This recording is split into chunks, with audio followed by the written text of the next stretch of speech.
இப்போது புதிய அறிமுகம் ஆச்சி ஹோட்டல் சாம்பார் மற்றும் ஆச்சி இடிச்ச சாம்பார் 50 கிராம் ரூபாய் 20 மட்டுமே. சற்று நேரத்துக்கு முன்பாக குமரிக்கு வந்த பிரதமர் நரேந்திர மோடி கன்னியாகுமரி அம்மன் பகவதி அம்மன் கோவிலுக்கு தன்னுடைய பயணத்தை தொடங்கியிருக்கிறார். அந்த காட்சிகளை பார்க்கின்றோம். இது பற்றிய மேலும் விவரங்களோடு பிரசாத் ஓவர்டியூ. நம்ம பார்க்கக்கூடிய காட்சிகள் என்ன? பிரதமர் எப்போது கன்னியாகுமரி அம்மன் கோவிலுக்கு செல்கிறார்?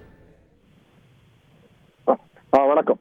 அதாவது குமரி மாவட்டத்தில் கடல் நடுவே அமைந்துள்ள விவேகானந்தர் மண்டபத்தில் தியானம் மேற்கொள்வதற்காக 3 நாள் பயணமாக கன்னியாகுமரி மாவட்டத்திற்கு இன்று வருகை தந்த பாரத பிரதமர் நரேந்திர மோடி டெல்லியிலிருந்து தனி விமானம் மூலமாக திருவனந்தபுரம் வந்திருந்தார். அங்கிருந்து 3 ஹெலிகாப்டர்களில் வரிசை அணிவகுத்து செல்ல கன்னியாகுமரி விருந்தினர் மாளிகை நடுவே அமைந்துள்ள ஹெலிகாப்டர் தளத்தில் வந்திறங்கிய அவர் அங்கிருந்து சிறிது நேர ஓய்வுக்கு பின்னர் தனி வாகனத்தில் உச்ச பாதுகாப்பு வளையத்திற்குள்ள கொண்டு வரப்பட்டு அங்கிருந்து பகவதி அம்மன் கோவில், அதாவது படகு தளம் செல்லும் வழியாக சாலை வழியாக வாகனத்தில் கன்னியாகுமரி பகவதி அம்மன் கோவிலுக்கு சற்று முன் புறப்பட்டு சென்றார். தற்போது அங்கு கோவிலில் தரிசனம் மேற்கொள்ளும் அவர் அங்கிருந்து கோவில் தரிசனம் முடித்துவிட்டு படகு தளத்திற்கு செல்கிறார். அங்கிருந்து படகு தளத்திலிருந்து அவருக்காக பிரத்யேகமாக வடிவமைக்கப்பட்ட அந்த பூம்புகார் படகு தளத்திலிருந்து அந்த படகில் ஏறி கடல் நடுவில் அமைந்துள்ள விவேகானந்தர்